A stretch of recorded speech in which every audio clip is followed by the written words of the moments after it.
Reading the scriptures can be an overwhelming and daunting task.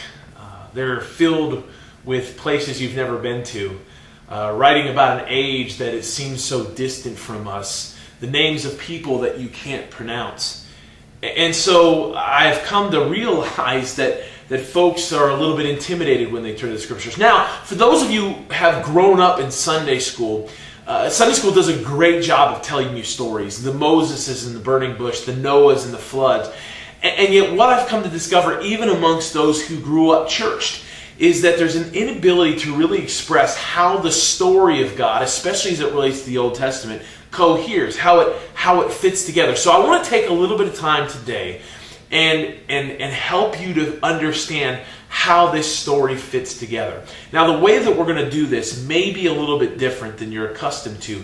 Typically, when you started telling a story, you start at the beginning and move to the end. But I'm going to start somewhere near 2/3 of the way through the story, because I think in starting in this place, it helps you understand how the scriptures may not only fit together, but how they gain relevance in our lives. So I want to start in a place called Babylon. Babylon was the land of exile for the Israelites. They're carried off into Babylon, and now we're going to get to that story in a little more detail. But Babylon was a place where the Jews were taken out of their homeland, they were carried off, and they were enculturated into a new society. A lot of times when you talk about conquering people, you think about power from the outside in, but one of the most powerful ways to change a culture and a people is through the inside out. So they recruit some of the greatest leaders amongst those tribes, and they begin to educate them, bringing them into the king's palace. You've read some of those stories in Daniel and Shadrach, Meshach, and Abednego. These stories of how to move the minds of the people through the minds of the leaders. And so if you train them in a way and then you put them out back amongst the people, it begins to infect all those outside. But there are those amongst the tribe of Israel that wants to hold on to their identity. And one of the key ways that you hold on to your identity is by telling your story. So imagine, if you will, with me, there's a grandmother sitting at a campfire. She's one from the generation that still remembers what the homeland is all about. And there at the campfire, she has her grandchildren. The grandchildren have never even seen the homeland. And as you do around campfires, as they prepare their nightly meal, she begins to tell stories, telling stories to her grandkids, telling their stories, so that in the midst of all of this Babylonian education, they can understand and remember who they are, what they're about, what they believe, what they understand life to be about. So she begins with this story of creation, a story in a garden. And she tells the story of the first two human beings, Adam and Eve. And Adam and Eve, they have this incredible story of God's perfection, of communion and unity with God, and they walk with God, and God spends time with them, and it's this beautiful place of harmony. Think about how good that must have sounded in a place of dissonance, in a place of despair and destruction, like they felt they lived in Babylon. But the story, as it goes on, begins to tell the story of how we get to these broken places that we find ourselves in. It's a story that helps us understand that anytime humanity does what it wants to do instead of what God desires or has created us to do, sin enters into the world, and corruption and brokenness and perversity begins to work itself out in our lives. And when that happens, this initial couple, this couple that knew the perfection of the garden, is sent into exile. They're sent outside of the garden, east of Eden. As they move east of Eden, they have to learn how to live in this world that is east of Eden. They have to learn what it looks like to live in exile, much like those in Babylon would have had to learn. This is the story as we find it from Genesis 1 through Genesis 11. And in this time east of Eden, things become deplorable, and there's this brokenness that contaminates every fabric of society to the point where God wants to bring destruction upon all the earth, and yet he pulls up and rescues a family to start over again. It's the story of Noah and his flood. And the story is a beautiful story as it talks about God's grace. Now, it's also a broken story as it talks about the loss of so many. But the beauty is found in God's faithfulness to this family, who, though they float on the waters of chaos in a box without a rudder, finding themselves at the whim of the waves and the wind. There's this moment in chapter 8 when God says, and he remembers Noah and his family. Now remember, if you're in Babylon, gathering around your grandmother's legs, and all you feel is chaos and brokenness, to hear those words, and God remembers, it does something internally to you that begins to restore hope. It's a story not only of an ark and a flood, it's also a story of a tower that reaches all the way up to heaven, and this is called the Tower of Babel, and God begins to recognize what humanity is capable of and begins to bring this disruption, and it's a story that helps us understand how we get to many peoples and the many languages. It's a story that helps us to realize that if humanity puts its mind to it, it's very, very capable and very, very capable in an evil way, and God disrupts that. But then she goes on to tell the story, and the story hones in quite a bit. The story then begins to talk about one family, because God sees the brokenness in the world and he wants to restore and redeem that world. But he starts small, much like a mustard seed that then grows out and affects many. He does so by calling this man named Abraham. And as he calls Abraham, he makes a promise to Abraham that all the nations of the world will be blessed through him. It's a beautiful story of God's faithfulness to a family. Abraham and his wife, who have no children, are then gifted by God with a son named Isaac. And Isaac becomes the bearer of that promise of God. And from Isaac comes Jacob. And Jacob, though he is a heelster and a trickster and a con artist at times, God's passion and his purpose for redemption is so thick that it continues to move even through Jacob's life, because the blessing is upon him. God is saying, I want to work something out, and I'm going to work even in spite of you at times to bring blessing and presence and create a people that is my people. Jacob then has sons, 12 of them, one of whom is very much disliked, and his son Joseph is sold by his brothers into slavery and carried off to a foreign land and made to serve in that land. Again, think about the resonance that this must have made with the people there in the Babylonian exile. Here he is, a slave in Egypt, until God gives him such favor, and this favor comes in the form of blessing him with the ability to affect this foreign culture, and he gives him levels of leadership that are unheard of, and you can think about how God move and help us to have this kind of favor and influence in the culture that we live in. And Joseph's story is one of God reckoning things to himself, even when the world wants to reckon it to the bad. And Joseph is blessed, and the brothers of Joseph are blessed, but they are carried off to their father as that generation passes, and as that generation passes on and moves on and dies, and a new generation rises up, and that new generation is fruitful, and it multiplies, and it begins to spill out and cover the land of Egypt. And you can imagine as this foreign people begins to multiply and begins to become so populous that the Pharaoh of Egypt begins to get concerned. What if these people rise up and they take over my land? And so Egypt becomes an incredibly important part of this story. And he subjects them to such servitude and oppression and brokenness, much like would have been experienced and felt in Babylonian exile. And there in Egypt they suffer and they cry out. Now our story tells about a God who, when his people cry out, he hears them and he's moved to action. And so he calls a person by the name of Moses and his brother Aaron to go to the Pharaoh and to demand that he set his people free. But after 10 plagues and a lot of resistance, eventually the people are set free from Egypt, and they wander off to this moment that many of you have heard about as you were growing up. They wander, they run, they get away from this Pharaoh who begins to chase them down, and they come to this place where they find themselves up against this insurmountable obstacle, this Red Sea that exists in front of them, and there's an enemy breathing down their neck, and they wonder, they think this is the end, this is the time when it all comes apart, until God reveals himself as Waymaker, and he makes a way through the Red Sea, and he parts the sea so that the people can move through on dry land. And as they move through, they begin to celebrate the redemption of God, the purpose of God for their lives, and that same God brings destruction upon the enemy that followed them at their heels. Now this people were set free, but they were not set free to do with whatever they wanted to do. God had a plan and a purpose. It began with Abraham when it was to be worked out amongst this nobody group of slaves. So he calls them up on top of a mountain in Exodus chapter 19.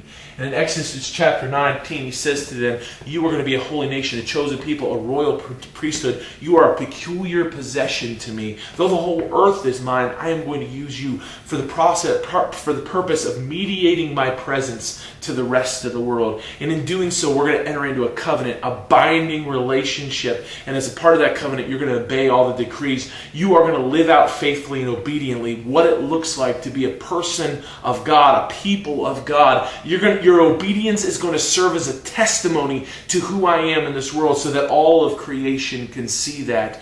They agree to this covenant, and God delivers to them the law. And this law was not an arbitrary set of rules. It was a way of making a holy people, a people that looked differently than everyone else. And God had a purpose in all of this, of leading them to a promised land, a land that he would gift them with, a land flowing with milk and honey. So they wander through the desert, and God's presence is thick, and he is there, and he's providing all along the way, whether it be manna from heaven or quail or water from a rock. And and they follow him through the desert as he appears as a pillar of cloud by day and a fire by night. And these people recognize the presence of God. Well, it brings them all the way through to the promised land, and they find themselves wandering through the desert right to the edge of the promised land. And as they look into this land of flowing with milk and honey, they get scared.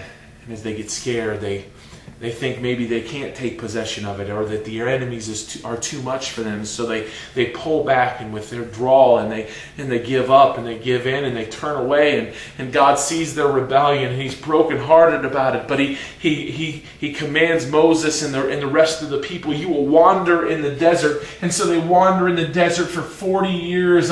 They become nomads in this land and unable to settle down, because God has purposed for them this land that was flowing with milk and honey. That whole generation is gathered to their fathers. And God raises up a new man, a man by the name of Joshua. And it's Joshua's purpose to carry this people into that promised land. And the story of Joshua is God's faithfulness as he purges the land before them and makes space and makes a way for them to make their way through this land. The story of Joshua is one of God's faithfulness, and which leads us into the book of Judges. And the book of Judges is the story of what it means to live in this promised land. How do you live faithfully in this promised land? And what we come to discover is that sometimes this group of ex-slaves, now who've become Israel, does it well, and sometimes not so well. Sometimes they're disobedient and rebellious. Oftentimes they're disobedient and rebellious. And when they are, they're subjected to the oppression and the rulership and the domination of their enemies around them. But then God in his faithfulness, as they cry out again, will come and raise up a judge. And we can think of the wonderful stories of Gideon and Samson and Deborah, and they rescue them from their enemies, and God is saying to them, I've got a plan and a purpose, and I'm working it out in your life, and I'm faithful. Just trust me. There comes this pivotal moment of distrust, though, when the people have had enough of their precarious situation. And they go to a man by the name of Samuel. And they say to Samuel, Samuel, we desire a king. We want a king. We want to be just like the other nations. And Samuel is heartbroken because he recognizes that their king was always supposed to be God. And without God, there is no king. And Samuel goes to God and he says, God, this is what the people want. And God says if they get a king, he is going to subject them. He's going to steal their lands, and their children will be his children. He will use them for his purposes. And Samuel goes back and warns the people, but they declare their want for a king. And there's this powerful part of the story. If I was God, I would have been done with this rebellious people. But God gives them space to make a mess and then jumps into the mess with them to still continually and faithfully fulfill his purpose for their lives. So he raises up a king by the name of Saul, and Saul reigns in Israel and amongst these tribes, and Saul is a good king at first, but the problem with power, the problem with empires, the problem with kings is that kings do as kings do, and at some point they get a little bit above themselves. They start demanding that they be honored in certain ways, and they feel like they can get away with anything. And Saul is one of those folks. And as Saul executes his will against God's will, he loses his anointing. And though he doesn't lose his kingship immediately, but God is already at work raising somebody else up, and so he raises up this pipsqueak of a man, this shepherd boy, this runt of the litter. He raises up a man by the name of David, and he endows David not only with anointing, but with power and ability, and he becomes this great warrior in Saul's kingdom. And David spends the good first part of his life running for his life because he's drawing the conspiring eye of those in power like Saul. But God is faithful to protect and minister to David throughout this time until he brings David to the place of the throne of Israel. And it's through David's leadership that Israel becomes this mighty power. It becomes an empire. It becomes a force to be reckoned with, a kingdom with military might and wealth. And God does an amazing thing through David. And he makes a promise to David that one of his children will always be on the rulership of Israel. And David does the best he can, though David acts like a king from time to time. And he does what he ought not have done. And there are some moments that cost him greatly with his infidelity and his pride and his ego. And David, who does the best he can, who is even considered a man after God's own heart, eventually comes to the end of his reign. And as he is laying in bed dying, he appoints his son Solomon to now be leader of the kingdom of Israel. Solomon's story is a good story. Well, it's a good story at first. Solomon cries out to God and asks for wisdom to lead his people. And yet Solomon's story quickly makes a terrible turn. Solomon becomes an oppressive man who works to build temples and kingdoms and powers, and he becomes a great engineer and architect, and he subjects his people to torturous conditions, and because he's a king, and that's what kings oftentimes do. And he's building an empire, and that's what empires typically do. And it's this sad time in the life of Israel. And eventually he subjects himself to foreign gods. And he raises up a son by the name of Rehoboam, so that when Solomon passes, Rehoboam takes the king. And Rehoboam is a mess. And he causes the division. There once was one united kingdom of Israel is now divided. And to the north and the south. And the northern kingdom is Israel. And the south is Judah. And each one of them are ruled by different kings, and most of these kings are corrupt. They do evil in the eyes of God and cause the people to do likewise. And there's some occasionally that are good, but most of them are not so good. And in the process of this, they find themselves in very precarious situations again. Israel first, as it comes from the north in the form of Assyria, and Assyria comes and it trounces Israel and carries most of them off into their land.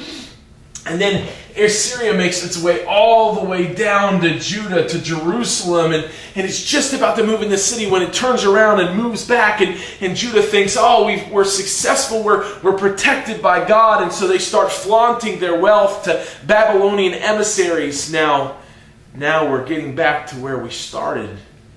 It's a story of a people that were called for a specific purpose, a calling to regard God and to reflect God in this world, but a people who were more often bent on their own will, their own ways, and their own purpose and their own power. A people that oftentimes those should have lived in the land flowing with milk and honey, a land of God's provision and beauty, a people that should have lived according to the law, this law that says this is what the people of God look like, but who oftentimes rebelled and lived out their will and were more concerned about their power than they were about the command of mercy and justice and compassion. And they find themselves under the prophetic utterance of people like Ezekiel and Jeremiah and Isaiah and Amos and Habakkuk, who call them out in the ways that they're living and the way that they flaunt their power, their purposes, or their will, and God is sick of that, and so He not only allows Assyria to be taken, but in around 587 BC, Judah is taken by Babylon. And Babylon moves into Judah and carries the people back into its land. So there we find ourselves again with Grandma. At her legs are these people. Now remember those children. Remember, they've just heard the story of their people. A story of a God who remembers them when they're the waters of chaos. A story of a God who had a purpose for them. A story of God who makes a way even out of the oppression of Egypt. The story of a God whose purposes never failed, even when humanity failed. A story of a God who had made a promise that there would always be a child of David on the throne of Israel, and a God who's faithful to live out his promises. And so these children wonder, what is to become of us? We've got a God that if we cry out, God hears and He responds and He acts. And I wonder if it was amongst that generation who began to cry out and seek God's face, hoping that they someday would take their place in this story of brokenness, but God's purpose for redemption and reconciliation and restoration. And they began to hope and yearn for that. And 50 years later, God raises up this kingdom called Persia. And Persia comes in and they sack Babylon. And as they sack Babylon, they set the people of Israel free. And Israel returns back to their homeland, only to find it in absolute and utter destruction. The walls are torn down. The temple has been demolished.